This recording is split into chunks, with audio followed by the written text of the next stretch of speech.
wearing guns on their hip when there were 6 shots. This was more or less 1 shot, but I don't think they're for dual. They're percussion cap, which means 1920s, a thing called vaudeville became real. It was just variety show. So you. Let's face it, working in a pawn shop means you never know what's going to walk through the door. One minute it's a rare antique, the next it's something so weird it makes everyone stop and stare. From strange items to even stranger people, Pawn Stars has had at the counter and tells him that he has a ventriloquist dummy from the 1950s that he is looking to sell. Believe me when I tell you that the sight of this dummy will leave you speechless. It looked like one of those items that crept out of a This is pretty amazing, and it's an amazing. It works. Yes, it works perfectly. Hi, Corey. How's it going? Am I good at this? Cave job or anything, but I don't care what Rick says, that seemed to be in pretty good condition. It even looks like it has never been used by a home or for any act. Once something looks this good and clean, you can bet that the person who brings it in is going to want a lot of money for it. so where in the world did you get this? In Santa Barbara, California, about 10 years ago. What do you look like? Haha, now, Rick seems to be the new baby of the house. He can't see a doll and just must be excited. Corey could not hide the fact that the doll is very creepy. The customer tells them that he is looking to get price, given the fact that the doll is in pretty good condition. Corey wants to get an expert to find out what the doll is really worth and what other information they need to know about it. Wow, have you replaced Chumley with a dummy? I just called you down here to see if you need an opening act. He might not seem to be as obsessed with dolls as much as Rick is, but you can tell he knows quite a lot about dolls. The expert goes on to say that the Jerry Mahoney doll is actually one of the most famous. Corey is still pretty much creeped out by the sight of the doll. It's in really pristine shape. I mean, I don't think a kid ever even played with it, really. You probably bought this and just stored it. Can I see the front of the box? Jerry Mahoney ventriloquist dummy. Rick asked if the dummy came with a record, and the customer said it didn't. The expert then values the doll and says that if it came with a record, it would be worth $725, while without the record would be worth $425. Well, let's see what Rick and the customer are going to agree on. So you heard what Murray had to say. What are you willing to take? He said 475. How about 4? You know, I really don't want it. How about 50 bucks? No, I can't do that. Can't do 50. How about 300? How about 375? Sounds great to me. Really? 375? 375 would be great. Would you go up front and write them up? Meet me over there, sir.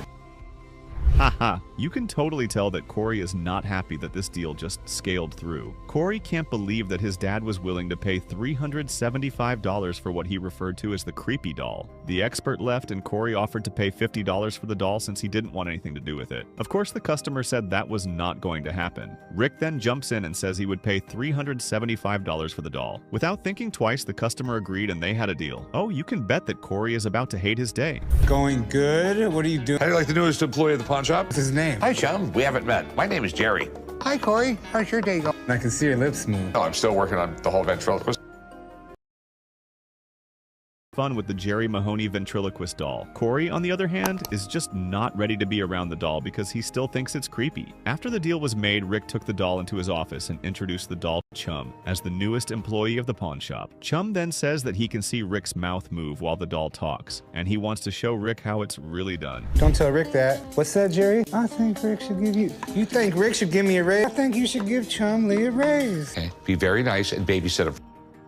Looks like Rick might start to regret that he bought the Jerry Mahoney ventriloquist dummy. Chum was not joking when he said he was going to show Rick how to what? He did it so well. Now Rick has to cope with the fact that another person in the pawn shop loves dolls and knows how to use them more than he does. Corey still refuses to be part of the whole drama. Oh well, let's see what's next on the list. Painted by Rene Magritte. Actually might be real. Called in my art guy. I'm gonna have him take a look. Fingers crossed. Looks like this painting is going to be worth a fortune. That's if it's the real deal, of course. Now this gentleman brings in a pretty extraordinary painting and tells Rick that he wants to sell it. He says that the painting was done by Rene Magritte. Rick has no clue if the painting is legit, and so he decides the painting is actually worth a fortune like the customer says it is. So, how do you... It looks very good. This is a very early painting. You can tell just by the damage that's on it. Very typical time, very long time somewhere. Painting style is very... Wow, Wow. Now, that's going to cost Rick a lot of money. The expert is done examining the portrait, and he says that it's pretty legit, but here's where things get dicey. The expert then goes on to say that his opinion means absolutely nothing. To know its true worth, Rick would have to take the portrait all the way to the Rene Magritte Committee in Belgium for them to have a look at it and then determine its worth. Phew. Is Rick really ready to do all that for a painting? It's two states of being. State of being, it's worth it. The other state of being, this is a $700,000-$800,000 painting. Being very, very cool. $1,000, $3.8 million.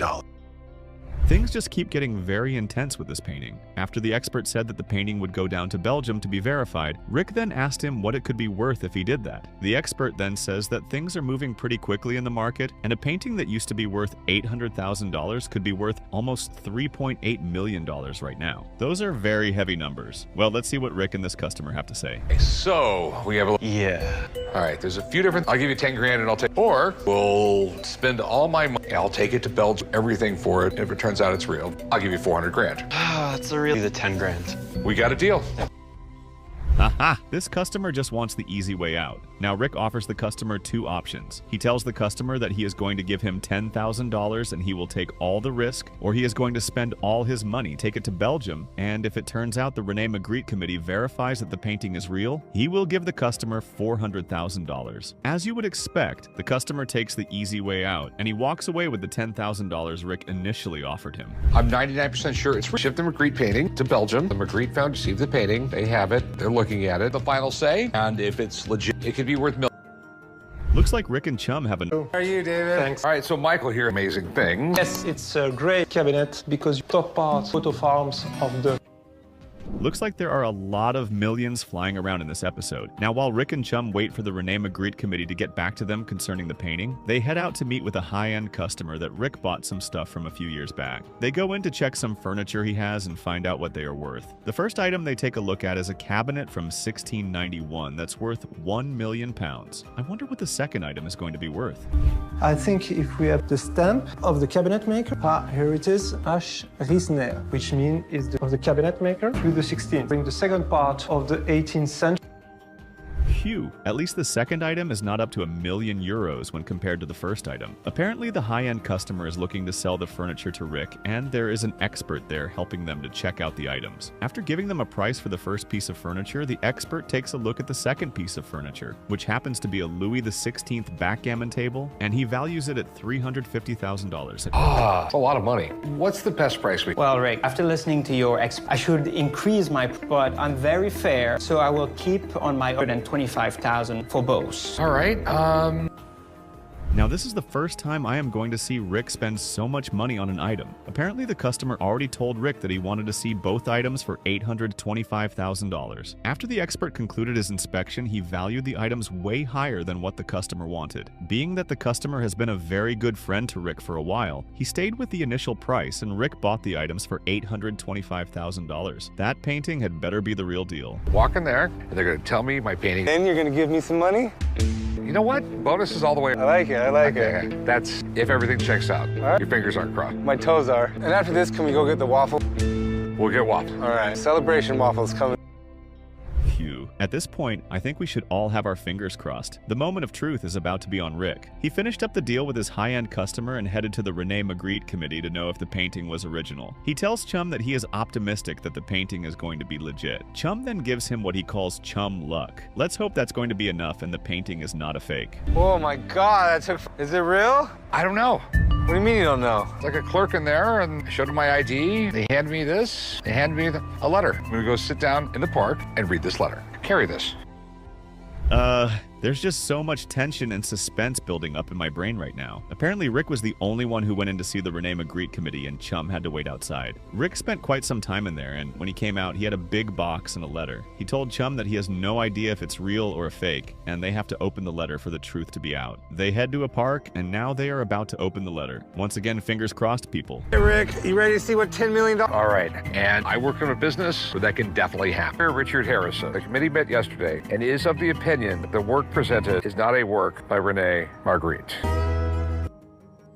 Ouch, ouch, ouch. Now, that had to have hurt real bad. The truth is finally out, and it's not a good one. Rick finally opened the letter from the Rene Magritte committee, and it read that the painting he brought in was not a work that was done by Rene Magritte. Basically, it's a fake, and Rick gave the customer who brought it in $10,000 for a fake painting. I guess it's part of the business. You win some, and you lose some. This was a big loss, I must say. Now let's see what's next on the list. I'm in LA to visit a Hollywood prop house I heard about. Normally, they just rent to movie and TV items that are for sale. So I'm gonna go check them out. Hopefully, I can find some. I'm looking for Monty. Yeah, that's me. How you doing? Good, how you doing? Good, man. Quite the place here. Yeah, it is. Man, this customer shop is stocked with all kinds of things. This is the type of shop you go to and find whatever you're looking for. Now, Chum is in LA to visit a Hollywood prop house he heard about. The customer wants to sell a couple of items, and Chum decided to stop by and see what he could get from the shop, with the hopes of finding something that would prop up the profits of the pawn shop. I think everybody did, man. That was classic. Yeah, it was classic. Spaceballs, 1987 comedy directed by Mel. It was a play on sci-fi movies at the time, but it was a real parody of, like, permission from George Lucas to be able to use a lot of the references. Are you surprised that Chum knows a great deal about the Spaceballs Eagle 5 prototype? Oh, trust me, you shouldn't be. When it comes to movies, you can bet that Chum is always going to know something about it. And it seems like this particular prototype played a significant role in the Star Wars parody movie called Spaceballs. Chum and the customer both agree that when the movie was released, it was a classic. I'm just holding it for somebody, and they recently said they're, interested in selling it. What is the owner looking to get for this? $12,000. Okay, it's pretty cool. I don't really know how much that's worth. On something like this, they want a movie used prop, but... Well, from the look of things, it seems like Chum is not interested in that Spaceballs Eagle 5 prototype. The customer told him that he was keeping the prototype for a customer who wanted to buy it for $1,200. Chin then goes on to say that these types of props can sell for up to $12,000, especially if they are going to be used in a movie. Since he is not interested in the item, let's see what really brought him to shop. Right here. You recognize this? No. A teak hand mirror that Cameron Diaz used. Oh my God, I love that movie. Yeah. Piece that actually was purchased in Italy specifically for the film, and it's... Now, that sounds pretty cool. I'm sure if Rick were here, he would have been super excited to see something like this. Seeing that Chum was not interested in the prototype, the customer decided to show him something else. He had an antique Gangs of New York hand mirror that was one of a kind. And guess what? The mirror was used by the popular actress Cameron Diaz. That movie made huge numbers when it was released. It was made in 2002, directed by Martin. Time period about 1862, 5 Points, and all these different immigrants kind of battling for their... And Cameron Diaz played like a pickpocket. Haha, you can already tell that Chum is very interested in this particular mirror. I mean, who wouldn't be? Cameron Diaz used it for crying out loud. If I were to be in that shop, I'd have bought it with my last penny. Like I said, when the movie was released, it did some pretty heavy numbers because it also starred the actor Leonardo DiCaprio. Now that we know its origin, let's see how much the mirror is going to be worth. I do. He's looking to get 1,000. Okay, not really sure, but this is a movie used prop. It's freaking awesome. So this is something I'm super interested in because I love the movie so much so. Looks like I was right. Chum does seem to be interested in the mirror. Chum asks the owner of the shop if anyone wants to buy the mirror, and he replies by saying that someone was actually looking to get the mirror for $5,000. Chum is interested in it, so he tells the owner of the shop that he has no idea of its worth, and he wants to get someone to help him determine its worth before he decides to pay for it. So you guys know each other, I'm taking it? Yeah, see, Dennis founding members of this prop house. The reason I'm working here. He was the prop master on both of these. So what can you tell me about this? This is a one-of-a-kind model. It was built, was made from this style, actual film. Is that the same size as this one, or would it have been a little... And just like that, Chum missed another opportunity to make some money off the Spaceballs Eagle 5 prototype. Chum's expert comes in, and to his surprise, he knows the owner of the prop shop. The owner even says that the expert is the very reason why he works in the prop shop. The first item he takes a look at is the Spaceballs Eagle 5 prototype, and he tells Chum that it could be valued at around $12,000. Guess what? Chum's focus is on the mirror. Let's see what the expert has to say about it. If he didn't like this one, I was going to give it to my wife. Naturally, Marty picked this mirror. I've got a photo is from the film with Cameron using the mirror. It shows that it's the exact one that you have. The mirror in the shot was seen from the back because they wanted to see Cameron's beautiful face. Ooh, You can tell this expert has been in the prop business for a very long time. Chum asks the expert what he can tell him about the mirror, and he says that he found the mirror in Rome, and his initial idea was that if the owner of the shop did not like the mirror, he was going to give it to his wife. He even pulls out a picture where Cameron Diaz actually used the mirror. Well, he says that the mirror is worth $5,000. So we've got a $12,000 value on the Winnebago from Spaceballs, $5,000 value on the prop mirror from Gangs of New York. Well, I appreciate you coming down. You're welcome. Sure, I'll be calling you in the future. Okay. Thank you.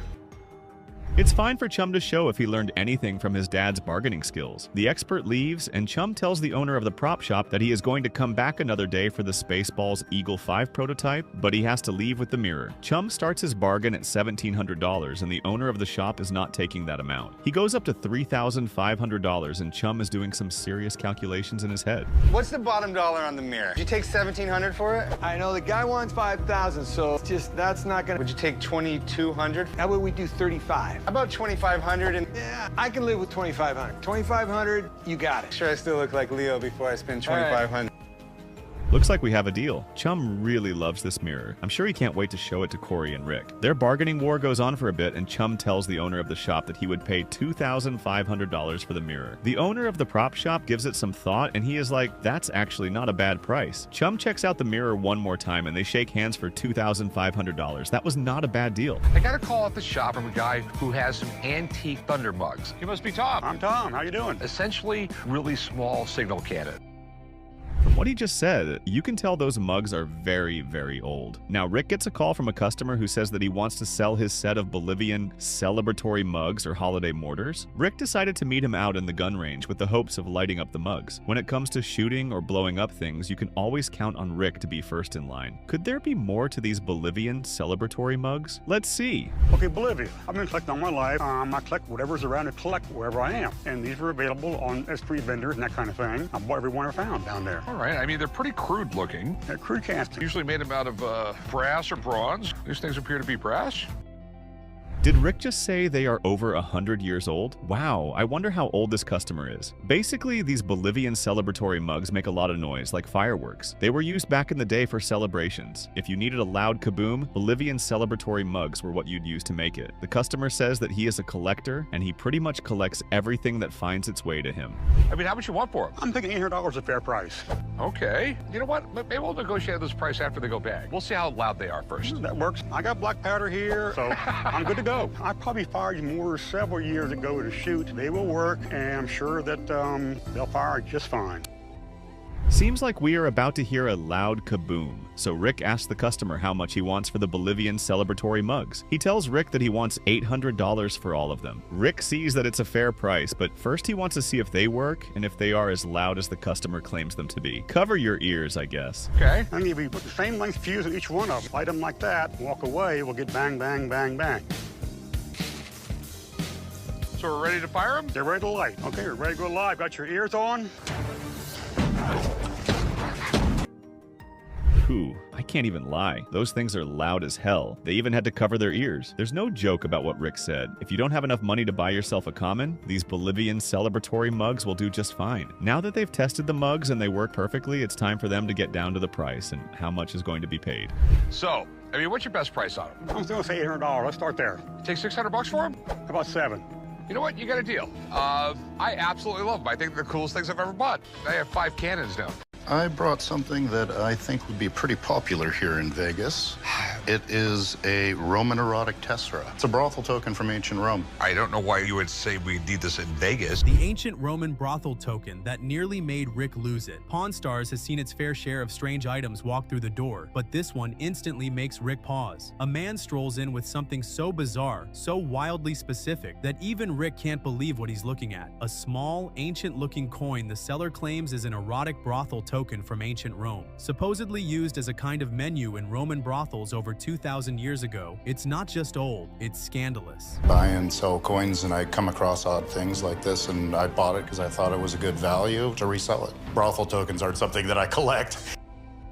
The seller listens, trying to keep a straight face as Rick dives into an oddly detailed history lesson. According to Rick, the token was handed to customers after payment to avoid any shady business with the workers upstairs. Each token supposedly matched a specific act and booth. Rick rattles off dates and emperors, Tiberius, Augustus, and even references Pompeii. By now, you already know that Rick is a nerd. It was a really highly advanced society. Literally 2,000 years ago, they had sewer systems that weren't matched until the 20th century. And they actually had brothel, and the very large ones would have brothel coins. It was basically the way the system was.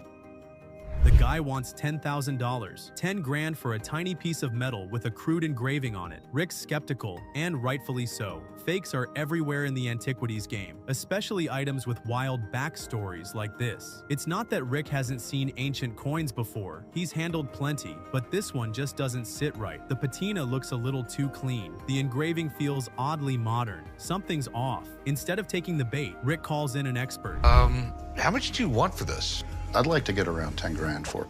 Okay. I don't know exactly how many of these that have been copied. I'm sure they do copy them. Let me call in a guy who would be an expert on this. Expert in ancient coins, not brothels. Or maybe both, I don't know. And I'm going to get his opinion on this, all right? This is not just any expert, but a specialist in ancient coins. Because when something claims to be from 1 AD and involves Roman brothels, you don't just take someone's word for it. The guy takes his time, turning the coin over in his hand, studying both the art and the worn edges. On the front is an erotic scene, no guessing needed. And on the back, a Roman numeral, part of a whole series used back in the day. So I explained to this person you're an expert on brothels. I would know all about this. Oh, my lord. Yes. Not suitable for children. I think it's a brothel coin. He says it's a brothel coin. Well, it's certainly one explanation that these were used in brothels. During the reign of Tiberius, it was illegal to use coins with an emperor's portrait on them. The expert lays it out clearly. Counterfeits are common, but this piece, it's the real deal. A genuine artifact from ancient Rome, and surprisingly well preserved. Rick's wheels start turning. This isn't just a strange piece. It's rare, it's authentic, and it has a wild backstory. On the front, you have an erotic scene of some kind. Well, it's not some kind. It's pretty explanatory what it is, yeah. It's one of several. There are at least a dozen scenes that are recorded. Okay. And on the reverse, there's a letter in Roman numerals, and I believe they go through 1 through 16. When it comes to the price, the expert throws out numbers. In bad shape, these tokens go for around $1,500. But the rare ones, especially those with explicit designs still intact, can fetch north of $25,000. This one, it lands somewhere in the upper middle range, worth about $12,000. A good look. I think this is absolutely genuine. This is a good piece. Okay, so what do these things go for? If it were lesser condition, sometimes you can be looking at $1,500 or $2,000. This one's at the higher end of in between. I think it's at least a $12,000 item. Thanks, man. I appreciate it. Now it's time to talk money. Rick opens with a conservative offer. The seller pushes back, clearly wanting more. They go back and forth, knowing full well this isn't the kind of item you find in just any pawn shop. It's weird, a little controversial, and definitely not family-friendly, but that's part of the appeal. Rick finally lands the deal. I'll tell you what, I'll give you 7 grand for it. I'd still like to get 10 grand for it. I mean, what's your best price on it? You do 9 on it? I'll go 8 grand. We have to admit it's a little odd and it's a little not exactly PC. Sure, sure, I get it. 8 grand's fine, man. All right, sweet. I'll meet you right over there and we'll do some paperwork. Okay, sounds good. The seller walks out happy, pocketing more than he paid, and already dreaming of adding another toy to his collection. For Rick, this is just another day in the chaos of Pawn Stars. Somehow, this shop always finds a way to surprise him. And this time, the surprise was straight out of ancient history and totally not safe for work. That is the half Disney. The other is the Libertas. This is pretty damn amazing. The half Disney could be considered the first American coin. Yes, very rare piece. Very rare. One of the things I don't get about early American coins, were eagles that skinny back then? The half disma that nearly made history at the pawn shop. Sometimes, a customer walks into the shop with something so rare, so historically loaded, that its weight alone stops Rick in his tracks. That's exactly what happens when a man strolls in holding not one but 2 coins, each tied to the very birth of America. One is the half dismi, believed to be the first coin minted by the United States. The other is the Libertas Americana, a stunning French-made piece backed by none other than Benjamin Franklin. Together, these aren't just coins, they're slices of the American Revolution wrapped in silver and myth. The Half-Disney and the Libertas. I really love collecting the coins, but I need to sell a couple of them off so I can buy some other ones at an auction, and I just hope to make a good deal here. Rick knows this could be big, like life-altering big. He can already feel the dollar signs floating above his head. But with high stakes come high risks, and when the seller slaps an $800,000 price tag on both coins, the room practically shifts. Rick's gut tightens. That's not just pocket change, that's sell your house money. Still, he can't ignore the potential. If these are real and the condition holds up, they could bring in serious profit. But if anything's off, it could be the most expensive mistake of his career. This is the Libertas Americana. This is absolutely great. Benjamin Franklin had this commissioned in France, right? Yes. In 1781, he helped design this to get France to mint that coin on behalf of the American friendship in France. He does what any seasoned pro would do, calls in an expert he trusts with his life, and when the expert arrives, it's clear he's just as impressed. The Half-Disney, minted in 1792, isn't just rare, it's legendary. Rumor has it that George Washington himself melted down Martha's silverware to fund its creation. There's no proof, but Rick loves the story. The coin is old, beautiful, and steeped in American lore. Thomas Jefferson supposedly bought and used a batch on his ride home from Philadelphia. That's how deep this piece goes. You know, it's our first American coinage. That's what really makes them special. Very first coins. And this one, the Libertas Americana. This is one of my favorite coins because it's so beautiful. This is a silver example. So they made these in copper, silver, and they actually made a couple gold, but those were lost in the French Revolution. The silver coins are much rarer than the copper examples. Then there's the Libertas Americana, a coin designed as a gift from France to commemorate America's independence. It's symbolic, stunning, and politically charged. It even features a baby representing the US, protected by France from a lion, meant to depict England. It's dramatic, symbolic, and French, of course. It's dramatic. What do you think they would go for? Well, the 1792 Half-Disney, with the right buyer, would probably bring $500,000 to $600,000. All right, and this one? The Libertas Americana, I would say for the right buyer for this piece, $200,000 would be about right. Okay, well, thanks, man. Okay, I hope that helps you.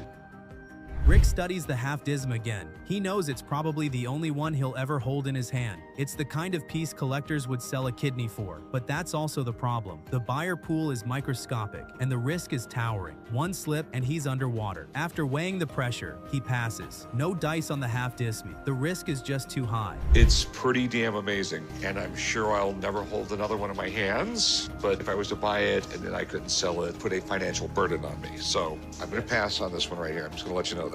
This one, I have multiple customers, and even if they don't buy it, I think I can eventually do something. But the Libertas? That's a different story. He's got people lined up who would kill to get their hands on it. The expert had already given the numbers. The Half-Disney could fetch anywhere from $500,000 to $600,000. The Libertas? Around $200,000. Together, they match the seller's asking price. But Rick's no rookie. He decides to play ball. He lowballs at first, fishing for a bite, but the seller holds his ground. The two go back and forth, tension rising with each number thrown into the ring. Finally, Rick makes one last offer. It's firm, final, and fair. The seller caves. They shake on it. So, $140,000? 140. I can see. How about 180? I'll give you $150,000. You couldn't do 160. I will go $150. I think it's more than a fair price. It's a deal. Sweet. Rick picks up the coin with a smirk as the paperwork gets signed. He's not walking away with both treasures, but he's secured a piece of history he knows he can flip. It's not a jackpot, but it's a win. And on a day like this, that's enough to keep the doors open and the legend of the pawn shop alive. I have what I'm hoping is a very, very old, very rare coin. Cool. I figured I'd come in and see if it's worth what I think it's worth, which is a substantial amount. Okay. It sounds like you're in the sales business.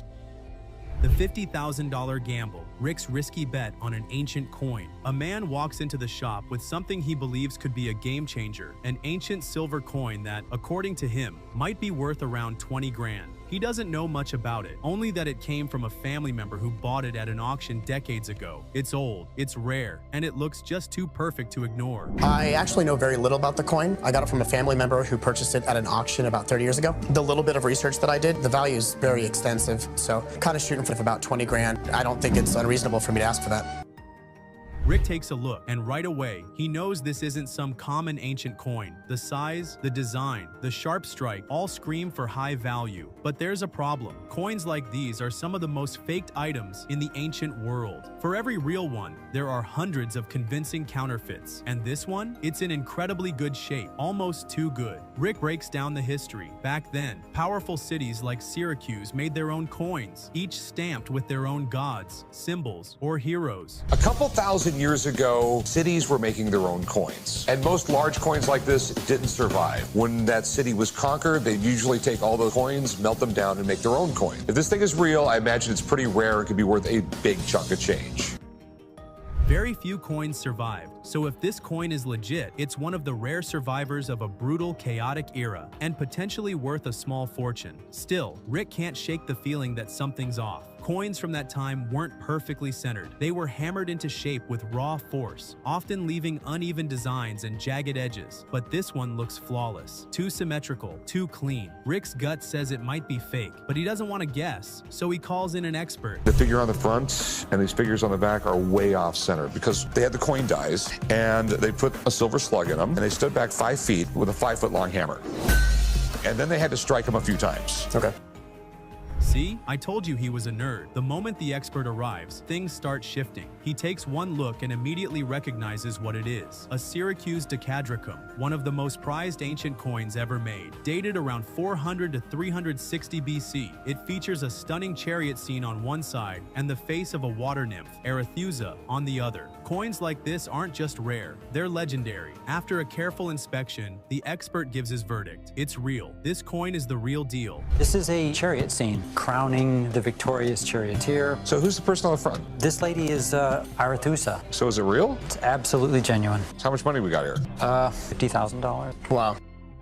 And just like that, the value jumps. The expert puts it at $50,000. Now Rick's interested, but he still needs room to make a profit. He starts the offer quite low. The seller tries to push back, but Rick stands firm. He explains the costs of auctioning, the limited pool of buyers, and the risk of sitting on such a high-end item. Finally, Rick sweetens the deal and bumps his offer a bit. That's his final number. It's fair, it's clean, and it's done. I'll give you 35 grand for it. Not personally, but I mean, 50,000 down to 35.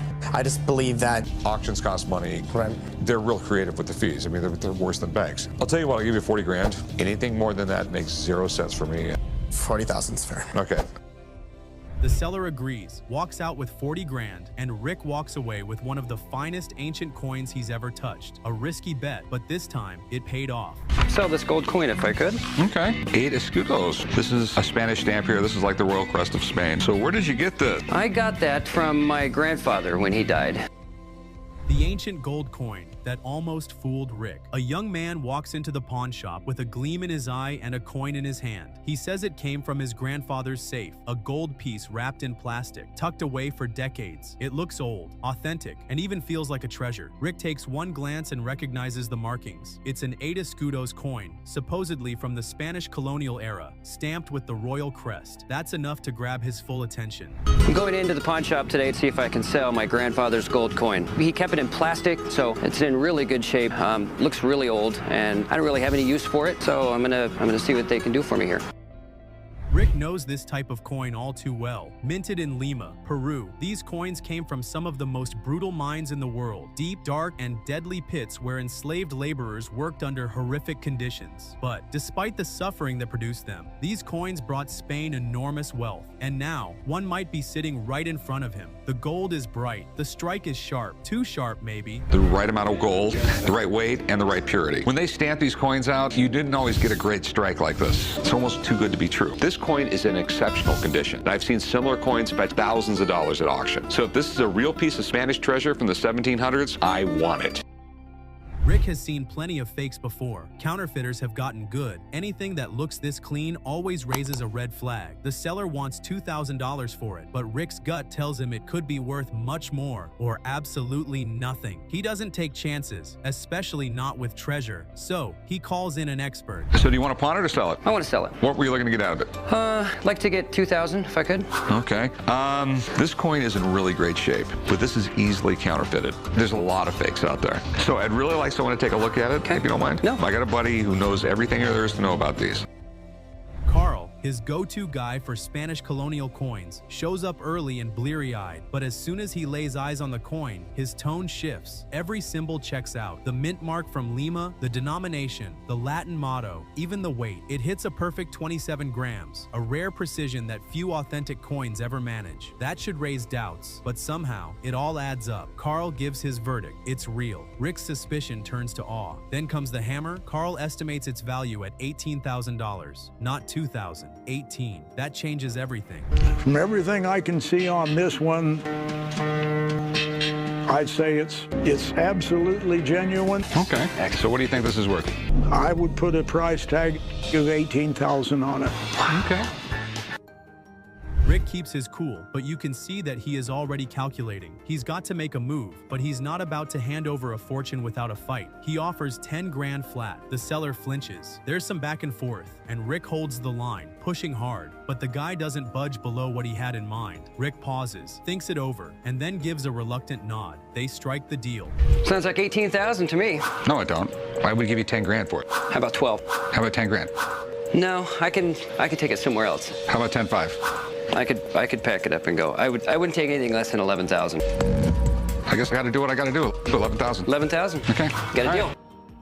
As the man walks out with a check for over 5 times what he asked for, Rick leans back, stunned. He knows one thing. In the pawn world, treasure isn't just gold and silver. It's instinct, nerve, and the ability to sniff out what's real before someone else does. A guy came in with a collection of stuff that he says are they're legit because items from Vikings and them are really hard to come by. The $9,000 Viking bracelet that shocked Rick. A man walks into the shop holding what he claims is a collection of Viking artifacts. Right away, Rick is interested. Viking relics are rare, and the chance to own even one authentic piece from that era is huge. But Rick isn't taking any chances, so he brings in Laird, a longtime expert in Viking history with museum-level credibility.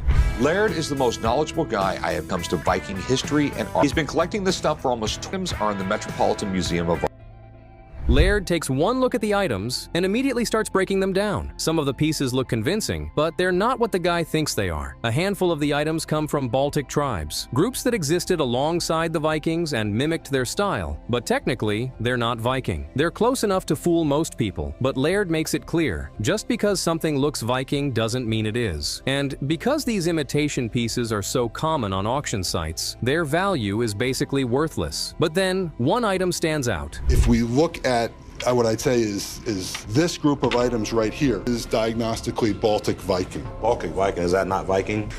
Well, I think would say technically it's not Viking. Tribes that were not as migratory as the Vikings or as warlike. It's a broken bracelet, just a chunk of copper alloy, but it's more than just jewelry. Laird explains that back in the day, Vikings used bits of metal like this as currency. Merchants would weigh out pieces of bronze or silver and make deals on the spot. This one isn't worth a fortune, but it's real, and Laird estimates it could go for around $50. Another similar piece, with dragon head designs inspired by 10th century Swedish Viking jewelry, might be worth closer to $200. It's a copper alloy, and so Viking currency they would do to trade is they would just bits of bronze and silver and they'd weigh it at scales and that's how they would transact. The rest of the items? A toss-up. An arrowhead that could be from any time period, a random chunk of metal, nothing solid enough to get excited over, and then comes the gold bracelet. This one stops everything. It looks legit. The form, the braided wires, the craftsmanship, it all points to real Viking gold. Laird doesn't toss the word authentic around lightly, but this time he leans in. This is the crown jewel of the lot. He estimates the piece could sell at auction for somewhere between 6,000 and 8,000 pounds, almost $9,400. Rick's eyes light up. The seller is shocked. He only expected maybe $1,000 for the whole collection. It's an arrow of some sort. It could date from any era. To defer on that, it's not worth the lot side of my range of expertise. Now it's time to make a deal. Rick starts low with the smaller pieces, offering a conservative amount. The seller pushes back, hoping for more. But Rick doesn't budge much. He knows Viking jewelry isn't exactly flying off the shelves. They settle on the middle ground, and the first part of the deal is done. I'm gonna show you what I want. Here, I want to give you $150 for it. I was thinking more along the lines of $400. You heard what the guy told you. I'll go $200. You can do it $300. I'll tell you what, I'll do $250. You sure that's the best you can do? Keep them then. $250. All right. Then comes the gold. The seller shoots high. Rick counters with a firm amount. No back and forth, no games. Just a hard line. The seller tries for more, but Rick's done playing. He reminds the guy that he only came in expecting $1,000 for everything. Now he's walking out with almost 10 times his expectation. That's enough to seal the deal. Now this right here, I was thinking right around $6,000. I was thinking around $8,000. Okay, plain and simple, I'll give you $7,000. I will not give you any more. That is what I will give you. It is a more than fair price. So we'll have to settle at that, buddy. Okay. The seller agrees, smiling like he just won the lottery. Rick boxes up the goods, and the man leaves with a fat payday and a story to tell. Good, sir. I got a ring I'm looking to sell. Okay. You might want to put your sunglasses on first. There's a lot of bling coming at you. Whoa. The Yankees ring that nearly made Rick lose it. Some items that come into the shop carry real history, and when a man walks in holding a glittering Yankees World Series ring from 2009, Rick's curiosity spikes instantly. The ring is drenched in diamonds, 119 of them to be exact, and the shine alone feels like it could blind someone. It's the kind of piece that commands attention, not just because of the sparkle, but because of what it represents. The 27th championship win for one of the most legendary teams in baseball history. Rick slips it on and jokes around, but beneath that grin, the gears are already turning. It's a 2009 World Series Yankees ring. There's over 119 diamonds in it. That is impressive. Can I try it on? Yeah, go ahead. Okay, cool. Didn't know I was an athlete, did you? No. The seller claims it's the real deal, the exact same design given to Yankees players that year, but as Rick digs deeper, he finds the first red flag. It's not a player's ring, it's a staff ring that is handed out to support personnel like secretaries. Supposedly, George Steinbrenner wanted everyone on the team to feel like champions. Noble gesture? Sure. Valuable? That's up for debate. Rick knows there's a massive difference in value between what a player wears and what a staffer gets, even if the ring looks identical, and he's not about to take anyone's word for it. The rings are really collectible. People take them. Is this from a player? It is a staff secretary ring. And I was told about the ring that, George Steinbrenner, before he passed away, made a point. To be safe, Rick calls in a trusted expert. When the guy arrives, he gives the ring a full workup. It checks out in terms of gold, design, and year. It's legit, but there's a catch. Without the original display box, the ring's value takes a hit. And while the seller swears he's working on getting the box, Rick has heard that line too many times. No box, no extras, just the ring. The expert pegs its value at $22,000 flat. Not bad, but not the windfall the seller had in mind. That's when the real game begins. Karat gold. This was a year that they won the World Series against the Phillies. They won 4-2, and it's the first World Series they won since the year 2000. Jeter, Posada, Matsui, A-Rod, all on that team. It was a The seller wants his $25,000. Rick shoots back with a bold low ball designed to shake things loose. The room tightens. The seller holds firm. Rick ups his offer quite generously, warning that he's already stretching. But the seller won't budge below his new price. At this point, Rick's done playing. He throws down a final offer, take it or leave it. No more games, no more smiles. He stares the seller down, waiting. And when the man says no, that's it. Deal dead. No handshake, no deal, no second chances. I'll give you 15 grand. Oh, the lowest I can do on the ring today would be $22,000. I'll give you 20 grand for it. 21? No. Split it? No, not a dime more. I got to stay firm at 21. Sorry. I'm sorry. All right. Have a good one, man. Thank you. Rick walks away, visibly shocked, not because the ring wasn't cool, but because the guy couldn't recognize a fair offer when it slapped him in the face. A Yankees ring, yes, but not a player's ring. And without the box, it just wasn't worth pushing further. The seller walks out empty-handed, hoping he can track down the box and try again later. But in Rick's mind, that ship may have already sailed. I got something I think you're really going to like. 3 rings from the greatest dynasty to play football, the Sanford. Also have the presentation boxes as well that come with the rings. The Super Bowl ring standoff that left Rick speechless. Sometimes a deal walks through the door looking like a touchdown, until the replay shows it wasn't even close. That's exactly what happens when a man strolls into the shop carrying not 1, not 2, but 3 San Francisco 49ers Super Bowl rings. He says they're player-issued, real-deal trophies from one of the greatest dynasties in football history. The presentation boxes are pristine, the names attached are recognizable, and the man wants a clean $12,500 apiece. For Rick, it sounds promising, almost too promising. This is the one from 1994. This is the one from 1988. From their first Super Bowl ring in 19... This is really, really cool. Super Bowl 29. This is the one where they beat the Chargers? The one where they destroyed the Chargers.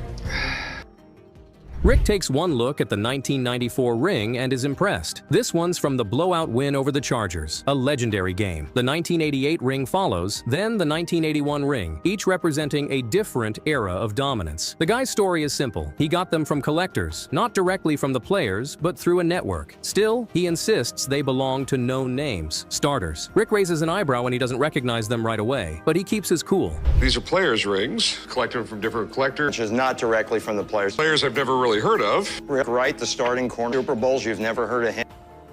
Then comes the first red flag. One of the rings is missing its internal markings, the kind of detail collectors live and die by. The man claims it was resized by a bad jeweler, but Rick knows that kind of damage hits value hard. It might still be authentic, but that missing info makes it a tougher sell. He sized it, he soldered it, put too much solder in it, and they had to sand the hell out of the inside. That's why all the marking brings it down a little bit, just because you don't have the markings inside of it. The other ones are like pristine. So how much are you looking to get out of these? $1,500 for all three, which I think is very fair.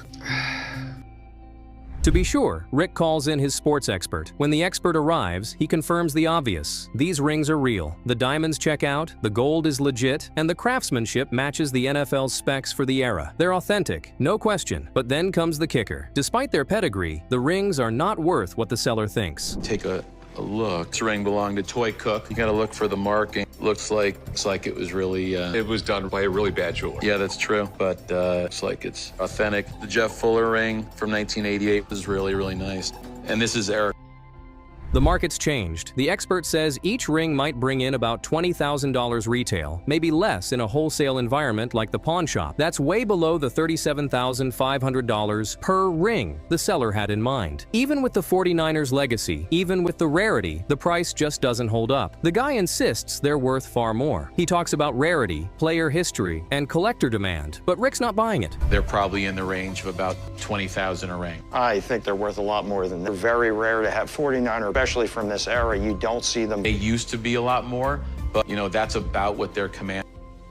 Rick makes his best offer for the entire set. It's a solid offer, especially considering one of the rings is damaged. But the man refuses. Not even close, he says. He acts shocked and almost offended, as if Rick just fumbled the ball on the 1-yard line. Rick shrugs. He's done this long enough to know when a deal isn't going anywhere. I tell you what, I mean, my best offer would be $45,000. Can't part with them for that price. It's just... Have a good one, man. If you change your mind. Problem, I appreciate it. Thank you.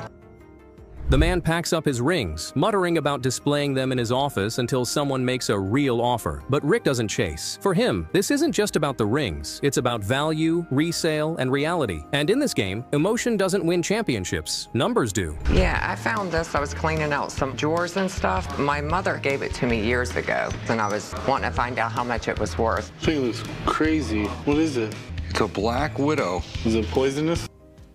The Fabergé spider brooch that nearly made Rick lose his mind. It starts like any ordinary day at the gold and silver pawn shop. A woman walks in holding a brooch, an odd little thing shaped like a spider, glittering with crystals. She says she doesn't like spiders and just wants to get rid of them. Rick barely glances at it before something shifts in his expression. There's a flicker of recognition, and suddenly the air in the room changes. This isn't just a gaudy piece of costume jewelry. Rick's gut tells him it's something more, something special. I don't like spiders, so I just wanted to get rid of it. Do you know what you have here? No, not at all. He picks it up, inspects it closely, and then it hits him like a freight train. This brooch is Fabergé, not the kind of thing you casually toss in a junk drawer. This is pre-revolution Russian imperial jewelry, real royalty-level craftsmanship. Onyx base, platinum framing, real diamonds, sapphires in the legs, and tiny rubies in the eyes. Every inch of it screams opulence. This is Fabergé. Fabergé was one of the most famous jewelry designers in the world. He was the jeweler to the Russian court. This is something right here. Then she hits him with her asking price, just a couple $1,000. Rick knows immediately that he can't, in good conscience, pay her that. It would be highway robbery. But even as he prepares to make a fair offer, he's visibly torn. His business instincts are wrestling with his ethics. He comes clean. He tells her it's worth far more than she thought, and then offers her 5 figures on the spot. And how much were you looking to get out of it? Couple thousand. Okay. I would really, really like to give you like $2,000 for it, but unfortunately I have a conscience. All right. I'll cut to the chase. I'll give you $15,000 for it. That's when it happens. Instead of being blown away by the offer, she counters. Not once, not twice, but 3 times. She pushes for $17,000, then $16,000, then $15,500. Rick, who just dropped a life-changing number on her, can't believe what he's hearing. How about 17? A man that's willing to pay 15 will definitely pay 17 No, for he that. won't. I mean, All right, literally. how about 16? I will give you 15. That's more than a fair offer on this. How about 15.5? His patience wears thin. You can see the disbelief all over his face. He's just handed her a winning lottery ticket, and now she wants to renegotiate. It's Vegas, all right, but Rick isn't at a roulette table. He's trying to do the right thing, and it's backfiring. The more she haggles, the more frustrated he gets. This isn't how it's supposed to go. Eventually, he stands his ground. $15,000, take it or leave it.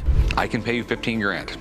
That's more than a fair offer on this. This is not something that's going to sell overnight. All right, you're a good man. Okay. Thank you. Oh my God, I'm so shocked. I mean, I couldn't believe it was worth $15,000. I hit the jackpot today.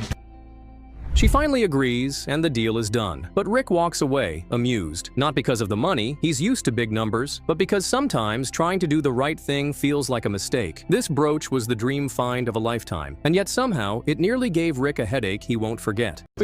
Some old pistols here. Were these like a judge's? What's the mallet for? It's not a gap. Order in the court. Order in the court. Oh, you don't want to listen? I'll make you listen. Mike's at the pawn shop today, hoping to sell a pair of dueling pistols he's got. Honestly, the packaging alone is pretty eye-catching. The pistols come in a sleek box, complete with some extra touches like a gavel. Fancy, right? Now he's aiming to get around $1,000 for the set. Will that actually happen? Who knows? But hey, at least he's being realistic. He's willing to settle for $400 if it comes to that. Let's see how it plays out. I'd hope to get about $1,000 for them, $400 or $500. In the world did you get these? My mom had a blanket chest from my father, wrapped up in a blanket in those. As expected, antiques usually come from one of 3 places. They're inherited, bought at auctions, or just stumbled upon. In Mike's case, he inherited this box of pistols from his mother. She probably gave them to him for security, maybe economic security like today, where he's hoping to turn them into some quick cash. Or maybe it was personal security. They're wearing guns on their hip when there were 6 shots. This was more or less 1 shot, but I don't think they're for the percussion cap, which means they're probably made after the 1830s. You would take a cap, you would put it on there, pull the hammer back, and bam, pull, and lit everything on fire inside.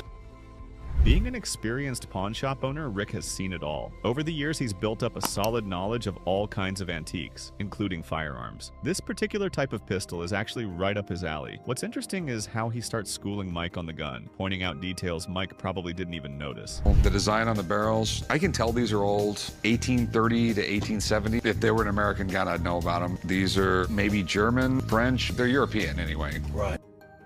Looking at the detailing on the pistols and the sleek packaging, they definitely make a strong impression. The set looks high quality and like something that could be a great buy. If Rick and Mike can agree on a fair price, the shop might be landing one of the best pieces it's seen in a while. Rick clearly appreciates the craftsmanship and features of the gun, but the real question is, will the price be just as appealing? Hey, so I was looking about $1,000. Okay, I think we might be able to do more than that. I don't know nothing about it. So. I just feel bad about it. I know they're worth a lot more.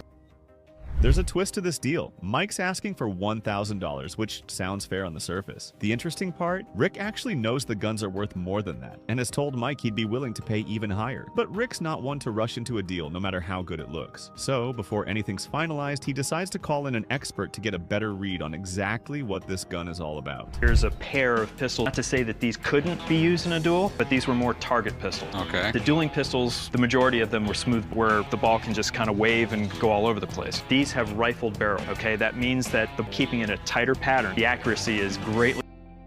After taking a good look, Sean confirms what Rick had already suspected. These aren't dueling pistols at all. They're actually target pistols, likely manufactured in the 1800s. The design and craftsmanship hint that they're either French or German made, which adds to their value and historical appeal. Everything Sean points out lines up perfectly with the features Rick looks for in a top-tier antique. Pistols before, but they are scarce. These things have survived over the past 100 years. You know, guys, these are such nice condition. I bet you these things could be fired right now.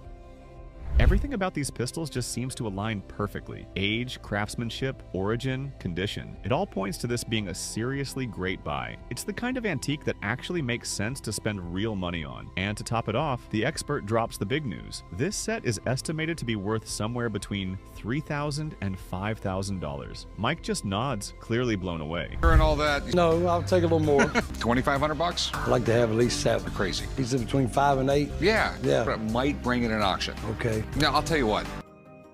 Confident after the expert's appraisal, Mike says he's willing to let the pistols go for $7,000. But Rick isn't biting. He's not ready to go that high. In fact, he counters with $2,500. The negotiation gets a little tense, but after some back and forth, they eventually meet in the middle at $3,000. That's a pretty fair deal for both sides, especially considering Mike originally walked in hoping to get just $1,000. All right, $3,000. Chum, go write him up. I'm happy with the deal of $3,000 I wanted. It gives me a little money in my pocket. Have fun. I'm at the pawn shop today to try and sell an old. This gun, I'm sure it's really old and rare because I like guns and you don't see one like this for it. You know, if I did make a sale today, I'd upgrade my off-road vehicle. Pretty worn down. I don't like to get broke down.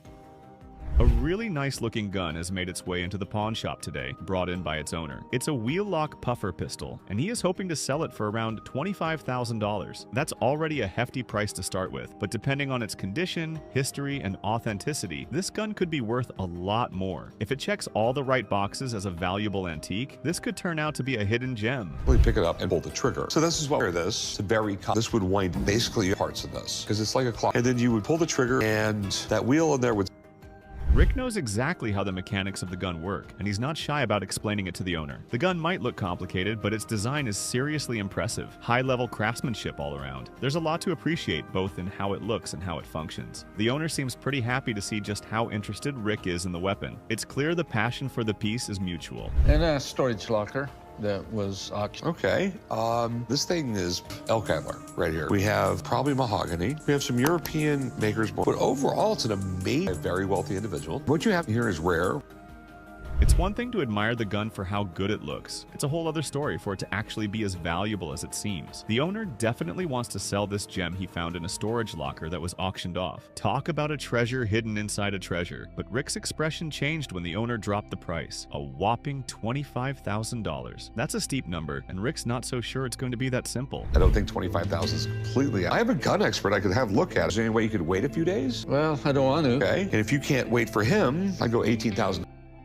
With the price set at $25,000, Rick knows the gun could be worth a lot more, but he's not about to throw down that kind of cash without getting expert advice first. Unfortunately, the expert isn't in town and can't be reached right now. The owner isn't willing to wait a few days for the expert's opinion. He really needs the money. So they settle the deal at $20,000. It seems fair enough to Rick, and hopefully it turns out to be a great buy in the end. My friend is a pistol from like the 1500s. You seem a little too... It's incredible. It looks incredible. Is that bone on there or something? This is most likely ebony. Is that an elkhorn? Huh? No, torn. Alex, take a look at it. No, I was in a hurry. You know, just wanted to make a deal.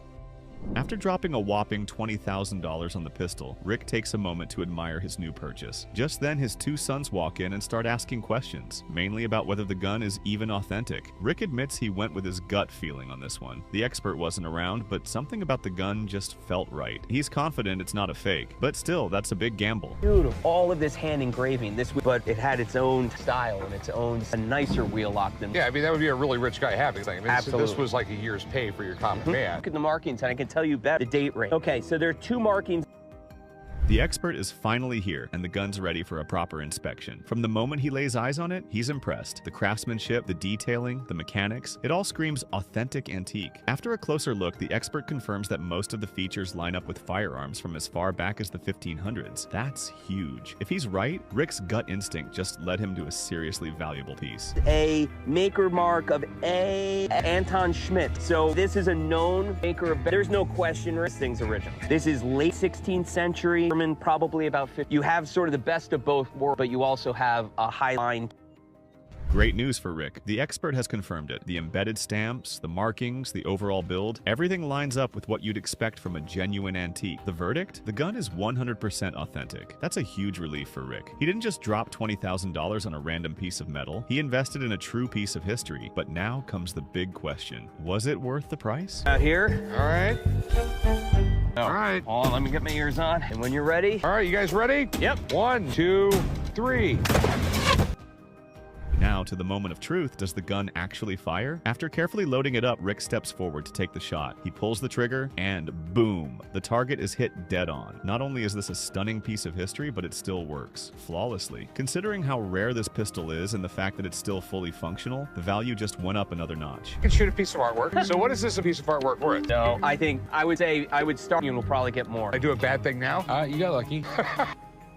Finally, it's clear. Rick made a smart and profitable gamble on this gun. Turns out he bought it for less than half of what the expert now estimates it's worth. That's not just a good deal, that's a stroke of luck. If the right buyer or an auction opportunity comes along, Rick could be looking at a serious profit. What started as a risky gut call is now shaping up to be one of the best buys the shop has seen in a while. I think that's really important. So whatever collector gets it is going to love it. Okay, cool.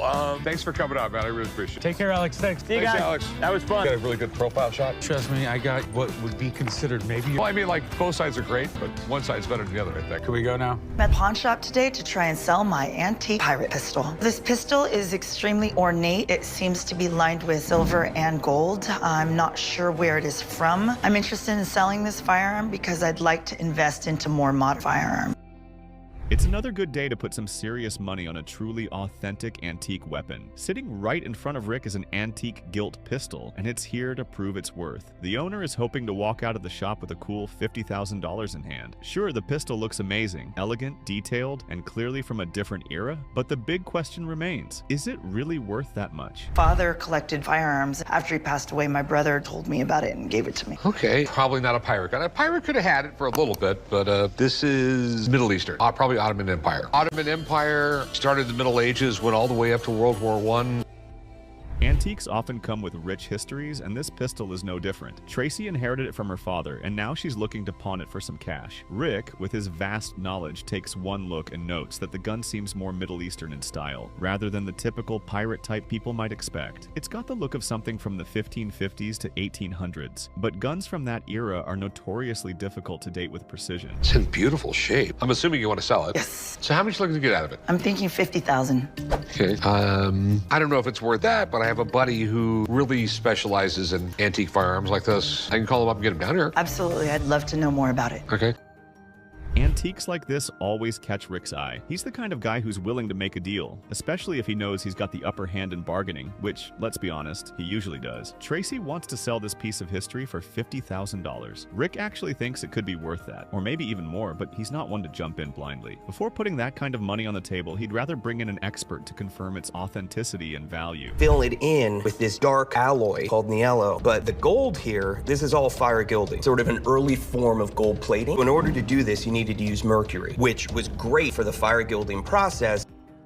At first glance, the expert is clearly astonished. Just seeing and holding the gun seems to hit him with a wave of rich history. Right away, he starts pointing out specific features that lead him to classify the pistol as a Caucasian piece, likely from a distinct and historically rich region. As he dives into the details, sharing facts, admiring the craftsmanship, and giving the gun high praise, it becomes clear that this isn't just a good antique, it's the real deal. I'm gonna do it very carefully. So that's half cock, and it's holding, so that's good. And that's full cock, and that's really good. To have this 225 years later hold the correct tension is a sign that it was really well made.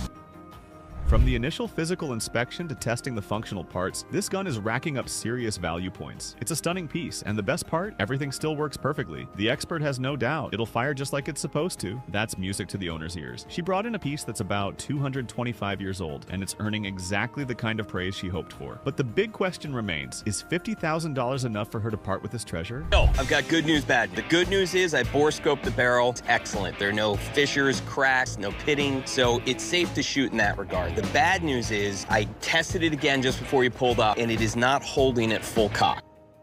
The expert is back with some good news and some bad news. The bad news? The cock doesn't hold at full clip. It's a bit worn out. But hey, considering this pistol is over 200 years old, that's not too surprising. The good news? It could still fire perfectly. That worn cock means the price will definitely take a hit, but the real question is, by how much will it drop? Everybody should put on ear and eye protection. All right, Alex. So I'm gonna pull back on this hammer, and I'm gonna let it go. We ready? And nice. That's a day off. The good news wins out in the end. After some careful prepping, the expert pulls the trigger, and boom. The target shatters perfectly. You can almost hear the owner's smile from here. She's clearly thrilled, knowing she might just walk out of the shop with some solid cash in hand. Meanwhile, Rick's already thinking ahead, plotting how he can negotiate the price down to maximize his own gains. If it were mine, I wouldn't sell it for less than $15,000. Okay, thanks, man. I really appreciate it. Okay. All right, I'll see thanks, you guys man. later. Thank you so much. You're welcome. All right, so what do you want for it? Obviously, $50,000 is not going to happen. Right. How about 14? No.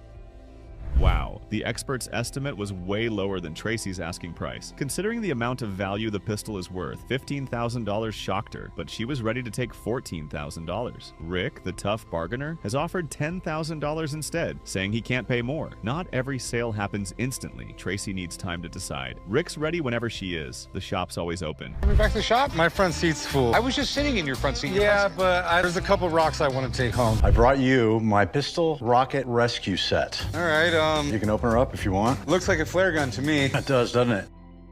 This flamethrower look-alike is actually a fascinating piece of maritime history. The rocket launcher, or as it is known, the Shermley Pistol Rocket Apparatus, SPRA for short, revolutionized sea rescue operations in the early 20th century. Invented in 1920 by William Shermley and his son, Captain Conrad D. Shermley, this device was designed to project a line from ship to shore or between vessels. Set was on certain military ships.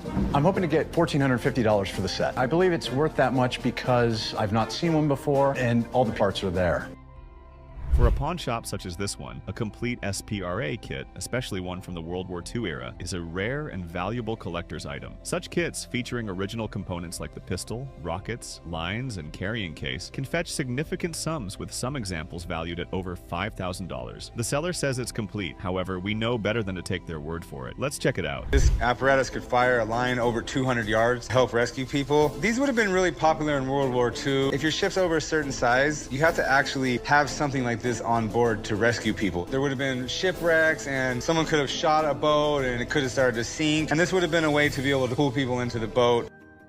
This baby was initially produced in a small factory in Cheam. The growing demand led to the establishment of a larger facility in Newdigate in 1933. During World War II, the company employed over 1,400 people, manufacturing and innovating rescue equipment. However, by the 1970s, business declined, and the company was eventually acquired by Bryant and May in 1973. Looks like the projectile, so I'm imagining and put it down in here and load it up. Probably put some type of cap in there. Maybe that's what's in here. Cartridges, yeah, so probably what happens, it looks like you would tie this metal piece onto the rope right here, because the way this rope is folded, it looks like it's meant to come out evenly and straight.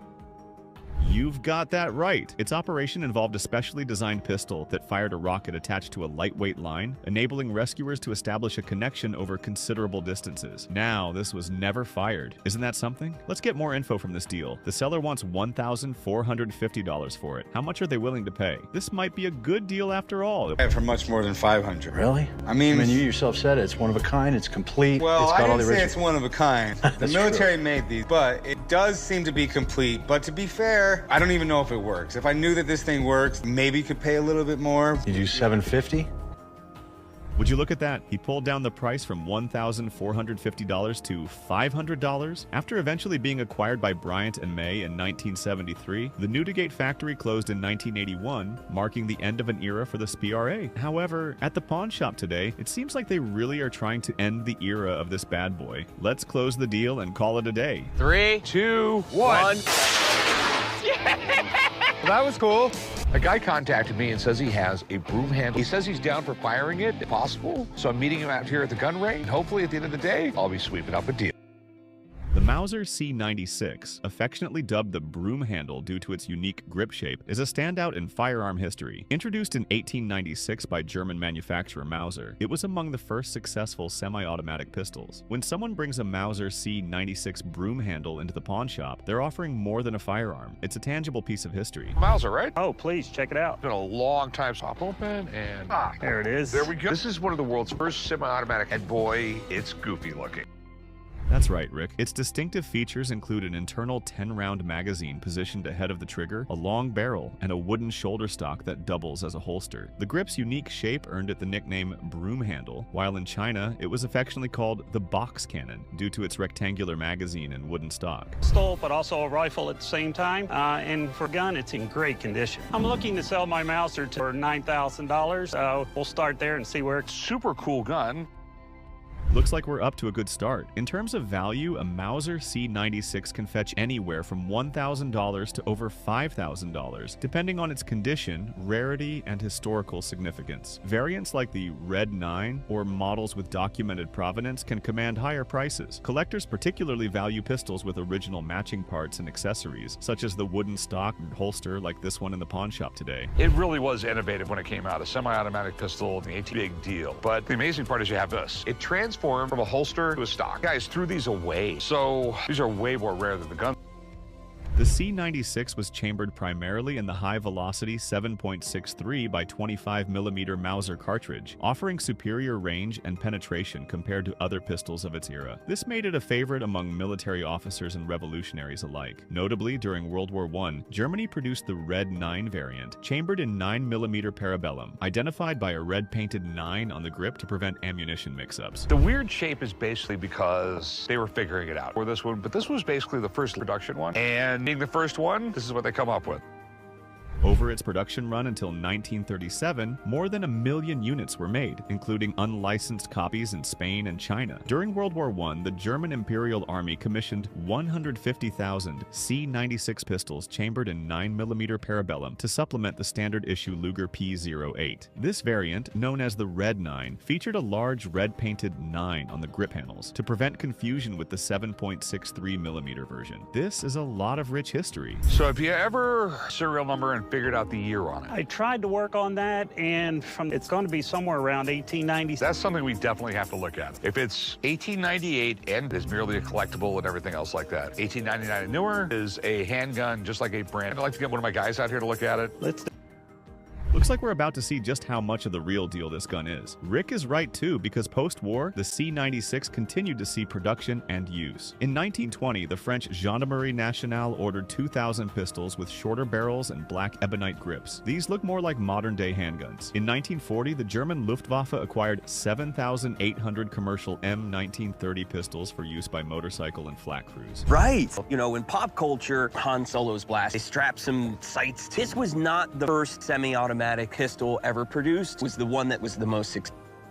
The C96's cultural impact is notable as well. Its distinctive design has made appearances in various films and literature. For instance, the C96 was modified to create Han Solo's iconic blaster in the Star Wars films, leading to a surge in demand among collectors and fans alike. This man just may have stumbled on gold right here. Now, it's time to look up the serial number and see what this baby is worth. Engineering, there is one screw. That's it, right there. No other screws in this whole thing. It's milled and machined, and it's a fixed magazine, meaning so you actually have to pull the bolt back and load it from the top with a stripper the rounds down. It takes 10.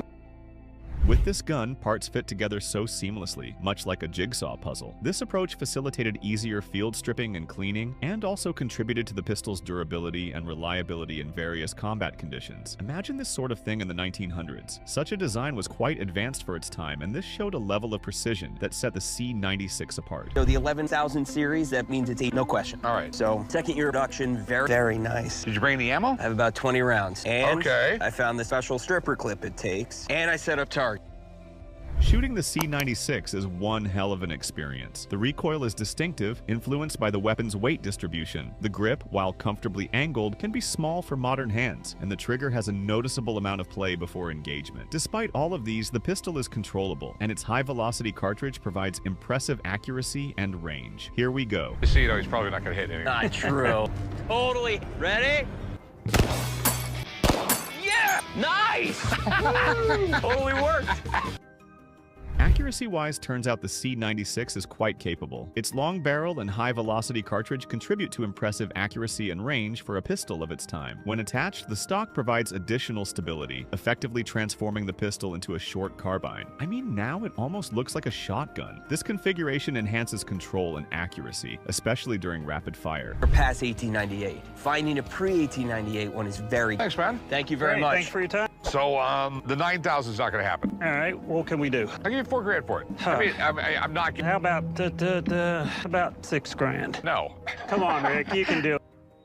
This price drop is absolutely crazy. Rick's $4,000 offer could be seen as a savvy business move, especially if the pistol had any condition issues or lacked original components. However, in this case, it's in perfect condition with its original stock. What happened to the expert's $7,000 valuation? Now, the seller might feel shortchanged. Let's see what the conclusion is. $4,100? You get a little bit higher than that. Come on, reach up a little bit. 43? 5, we got a deal. Come on, 45. We have a deal at 40. Deal at 40. Deal at 44. All right, Got all it, right, man. All right, cool. So I'll meet you back at the shop. Sounds great. Let's go. You know, sometimes I may even myself.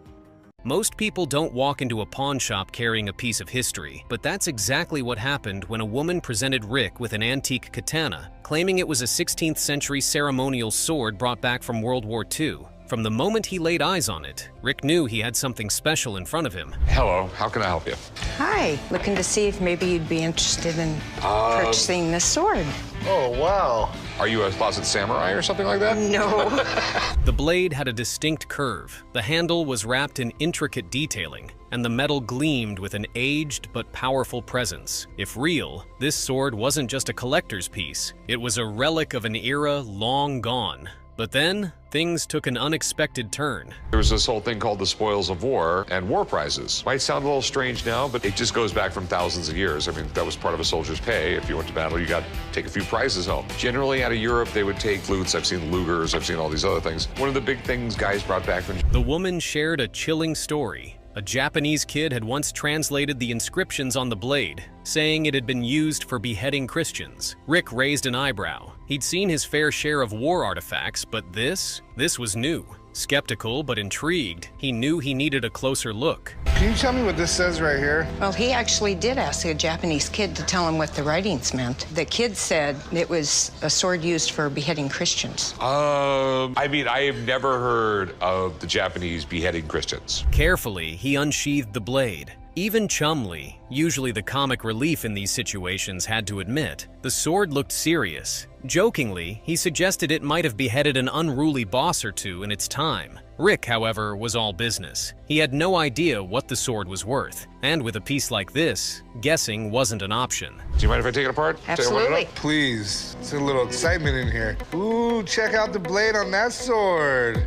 Don't be touching that, Rick. You know better than that. What did I tell you over the years? What if you taught me? Yeah. Enter the expert. The moment the expert examined the tang, the metal part of the blade that extends into the handle, his expression shifted. This wasn't just any katana. It was made in 1863 by a swordsmith named Nagahiro during one of the most turbulent times in Japan's history. It had belonged to the Lord of Choshu, a key figure in the Civil War that shaped modern Japan. The inscription didn't mark it as a tool of religious persecution. It was a battle sword wielded against the enemies of the emperor. That's when Rick knew he had something big on his hands. Well, let me take a look at the handle with your permission. Absolutely. That was slick. Well, it's got some writing on the blade, huh? Seeing anything good down there? Then came the million-dollar question. How much was it worth? The expert, clearly impressed, delivered the verdict. The sword, despite needing some restoration, was worth around $10,000. The woman's eyes lit up. It was far more than she had expected, but now it was time to negotiate. Big question, what's it worth? Well, in its present condition and the fact that it has very high historical value, I'd say this sword is probably worth about $10,000. The woman offered $5,000, asking if he could make money at that price. That's when Rick did something surprising. He bumped his own offer up to $6,000. Why? Because, unlike the cutthroat negotiations you might expect, Rick wasn't about to rip someone off. He knew this was a good deal for both sides, and he wasn't going to lowball on something so historically significant. I have to make money on it. Oh, I realize that. 5? Can you make money at that? Yeah, I can. I make a little too much money at that. The fact of the matter is, I don't take advantage of people. 5,000 is just too low. The woman walked away with $6,000 in cash, and Rick walked away with a legendary samurai sword that would soon become one of the most impressive historical weapons in Pawn Stars history. When a man walked into the pawn shop with a collection of over 250 vintage Hollywood autographed postcards, Rick and the team knew they had something special on their hands. The stack included signatures from legends like Babe Ruth, Elvis Presley, Marilyn Monroe, and John Wayne. It was a treasure trove of Hollywood history, but the big question remained, were they real? I brought you some autographed Hollywood postcards from the 1950s. We have Babe Ruth. Whoa. The Great Gambino. It's Bambino. The seller explained that his great-uncle worked as a grip in Hollywood during the late 1940s and 50s. Over the years, he managed to get celebrities to sign postcards, which he then mailed to his niece, Susan, the seller's mother. The collection had been sitting in a shoebox for decades until he decided to bring it in. Let's start here. Where did you get them? My great uncle was a grip in Hollywood in the 50s, and he would have them sign them and then send them to my mom, and she gave them to me. Okay, he must have done this for a long time, judging by this day. A good while. Rick was impressed but cautious. A collection this big was either a gold mine or a well-orchestrated hoax. He needed an expert's opinion. Enter Steve, one of the best autograph authenticators in the business. I don't even know where to start. Normally I get someone bringing in a signature, not this many at one time. The thing with this collection is that there's so many of them. I don't know if some, all, or none of these are real. And if they are real, I don't know if they're worth more than the others. Steve was immediately blown away by the assortment. As he sifted through the stack, he recognized major names: Jimmy Stewart, Paul Newman, Dean Martin, and even Marlon Brando, who was notoriously difficult about giving autographs. Some of the signatures were personalized with dates, making the collection even more valuable. Here we are today. That's it. Wow. I mean, I'm kind of blown away by all this. And just the fact that they're all dated. Yeah. That makes it great. I mean, actually, I think that's probably the more cool thing. Then came the bombshell. Elvis Presley and Frank Sinatra were also in the mix, but the real shocker? A Babe Ruth signature, dated just 3 months before his passing in 1948. Not only was it rare, but it was signed in ballpoint pen, something almost unheard of for Ruth. This stuff is all no good. It was a big waste of my time to stand here and go through this stuff. I mean, that's the unfortunate part about it. Really? No. Actually, it's probably one of the best collections I've ever seen. After carefully verifying the signatures, Steve delivered the verdict. This collection was the real deal, and its value ranged between $8,000 and $12,000. The seller had initially asked for $2,500, but now, knowing its worth, he aimed for $8,000. He came in here wanting $2,500 for all of them. What do you think they're worth?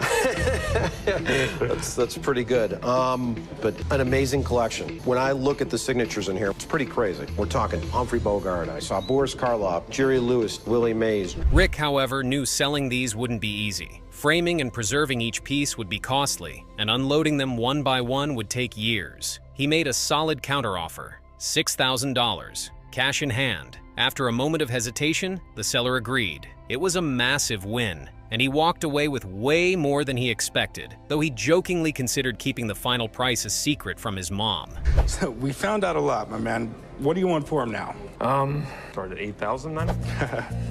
I'm gonna be really honest with you. I'm gonna get a lot of money for these when I sell them. But it's gonna take years and it's gonna take money. As great as it is to have Babe Ruth's signature, some items come into the Pawn Stars shop that are just cool, and then there are the ones that make history. This was the latter. A man walked in holding what he called the original management contract between Brian Epstein and the Beatles. If real, it wasn't just memorabilia. It was one of the most important documents in rock and roll history. I actually got one of the most important documents in rock and roll history. The contract between Brian Epstein, who was the manager, and the Beatles, creating the partnership between the two. Rick's eyes lit up. This deal gave Epstein 25% of the band's earnings and ultimately set them on the path to becoming legends. It even had the signatures of Paul McCartney's and George Harrison's parents because, at the time, they were under 21. This was the real deal, at least the seller claimed. What's really unique, it had to be signed by two of the parents, James McCartney and Harold Harrison, because at the time, both of them were under 21. All right, what you have here is it's pretty incredible. Obviously, you want a lot of money for it. Then came the moment of truth. The man didn't hesitate. $1 million. Rick's face said it all. That was a staggering price, even for something as legendary as this. He wasn't about to gamble that kind of money without verification, so he called in an expert.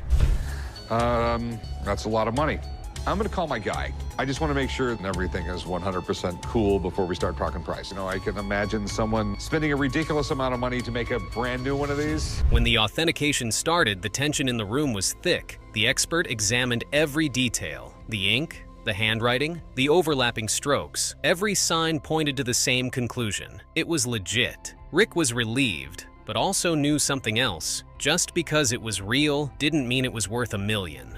I'm looking for overlapping. And the overlapping is where it gets dark. Yeah, it starts to get darker. You could see one pen stroke go over the other. I see no reason to believe at all that this is printed, it's not a stamp, it's not a copy or anything. These are definitely liners, so that's a good thing. Okay. That's a very good thing. Absolutely. That's when the expert dropped the hammer. I'd value this at around $500,000. The seller wasn't happy. He argued that history alone made it worth more, but Rick knew better. Memorabilia like this didn't always hit their estimated value at auction. He made his offer, $350,000, cash, right then and there. All right, so you're still stuck at $1 million? I really got to get $1 million. I don't see it. We're talking about history here. You know, and when you start talking that money, there's very few people in the world that have that much money. The seller shook his head. He was convinced he could get 7 figures if he took it to an auction house. Rick, not one to overpay, didn't budge. The deal was dead. The man walked out, still holding his legendary contract. Incredible offer, but I'm really gonna have to stick to $1 million.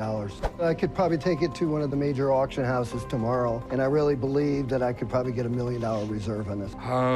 Okay, you take the risk. I would go $350. That's cash right now. And Rick, he watched him go, knowing full well that what something's worth and what someone will actually pay are two very different things. But being this close to the original Beatles contract, that's something. Some items walk into the shop and immediately turn heads. A Eggie Zirkulent Zajat Vankilench Fender Stratocaster? That alone is enough to make any guitar enthusiast take notice. But when the seller claimed that this particular guitar had once belonged to the legendary Jimi Hendrix, the stakes shot through the roof. Rick wasn't just interested. He was electrified. If true, this wasn't just a guitar. It was a piece of rock and roll history. Something in here you're really gonna like to see. Okay. 1963, American-made Fender Stratocaster. Oh, to me, this is the guitar. But there's something very, very special about this specific guitar. All right. This guitar was actually played by Jimi Hendrix. The seller, oozing confidence, laid it all out. According to him, this guitar had been used in Hendrix's studio recordings, passed down from a sound engineer who worked closely with the rock icon. He even had a magazine article mentioning the guitar and a letter from Hendrix's own brother. It all sounded great, but Rick had seen enough forged letters and shaky provenance stories to know better than to take things at face value.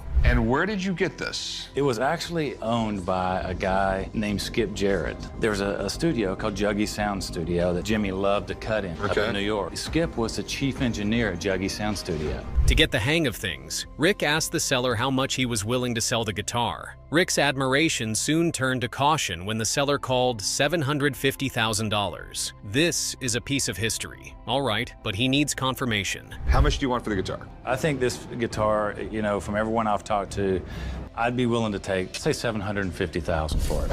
Before talking numbers, Rick did what he does best, called in an expert. When the guitar specialist arrived, he meticulously examined every inch of the instrument. The details started to line up. The serial number checked out. The wear and tear matched Hendrix's signature left-handed playing style, and even the vibrato arm showed signs of his unique modifications. The expert's verdict? This was, without a doubt, a guitar that had been in Jimi Hendrix's hands. Rick was holding rock history. I want to make sure this is 100% before we start talking a lot of money. Yeah, you mind if I take a look at it? No, man, by all means, that's why you're here.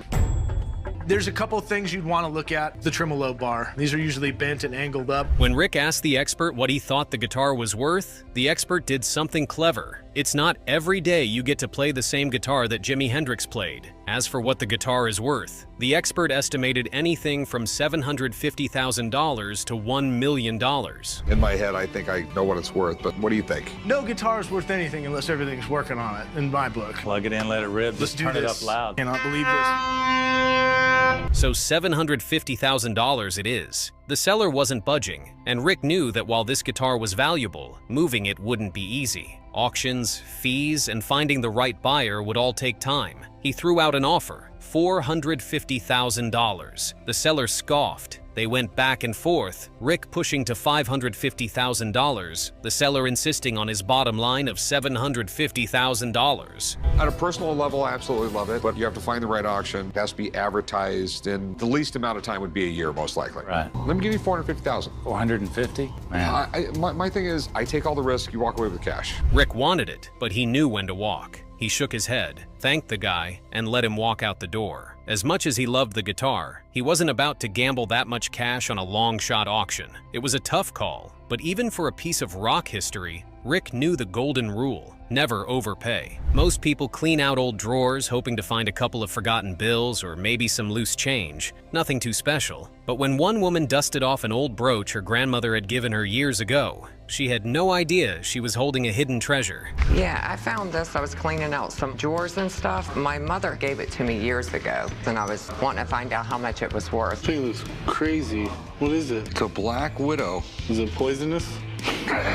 She walked into Pawn Stars expecting a modest offer, maybe a few $1,000. What did she get instead? A jaw-dropping moment that had even Rick questioning his own conscience. At first glance, the brooch looked interesting. Shaped like a Black Widow spider and covered in sparkling stones. Nothing too crazy, right? But Rick knew better. One look and he realized this wasn't just some costume jewelry. It was something far more valuable. When he flipped it over and started examining the details, he dropped a bombshell. This was a Fabergé piece. Do you know what you have here? No, not at all. This is Fabergé. Fabergé was one of the most famous jewelry designers in the world. He was the jeweler to the Russian court. This is something right here. For those unfamiliar, Peter Carl Fabergé wasn't just any jeweler. He was the mastermind behind the legendary Fabergé eggs, creating some of history's most exquisite, sought-after treasures. His work was synonymous with royalty, luxury, and craftsmanship so elite that anything bearing his name was worth a fortune. And this brooch? It was pre-revolution Russian imperial jewelry. Real platinum, onyx, diamonds, sapphires, and ruby eyes. Every inch of it screamed pure opulence. When people say Fabergé, they mean Peter Fabergé, one of the greatest jewelers of all time. This guy became famous for his Fabergé eggs, but he actually made everything from silverware to necklaces to rings. The woman had been hoping for maybe $2,000, a quick cash out for something she thought was just a pretty trinket. Rick, usually one to haggle hard, surprised everyone. He didn't even play games with this one. With a straight face, he made an offer that sent shockwaves through the pawn shop. $15,000. What did you want to do with it? I want to get rid of it. And how much were you looking to get out of it? Couple thousand. Okay. I would really, really like to give you like $2,000 for it, but unfortunately I have a conscience. Her reaction? Absolute disbelief. The moment felt surreal, like winning a mini lottery at the counter. But instead of grabbing the cash and running, she tried to push her luck.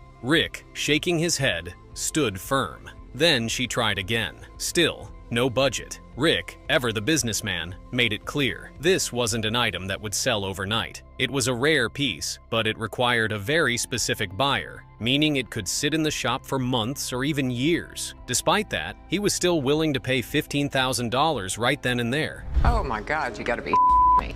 No, I'm not. This is stuff you do not see every day. How about 17? A man that's willing to pay 15 will definitely pay 17 for that. He won't. After a bit of back and forth, the woman finally relented. The deal was sealed at $15,000, and she walked away in shock, still processing what had just happened. And Rick? He was left shaking his head, knowing he could have easily walked away with a much bigger profit. But sometimes, even in Vegas, honesty wins. All right, you're a good man. Okay. Thank you. Oh my God, I'm so shocked. I mean, I couldn't believe it was worth $15,000. I hit the jackpot today. Some items carry more than just monetary value. They hold history, tragedy, and a legacy that transcends generations. So when a seller walked into the shop claiming to have the car that Tupac Shakur was shot in, it was one of those moments when the room went silent. This wasn't just another collectible, but a relic from one of the most infamous nights in music history. What can you tell me about Tupac? One of the greatest artists ever to live. Some guy says he has the car that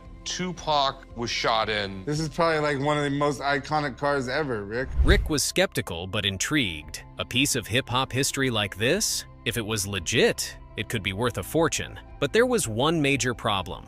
How do you even put a price on something like this? The seller came prepared. He had all the paperwork, tracing the car's ownership back to Death Row Records, with proof that Tupac himself was in it that fateful night in Las Vegas. The black 7 Series BMW had been cleaned up, but the bullet holes once riddling the frame, patched over. It was surreal. I mean, Tupac probably wrote some poems in this thing.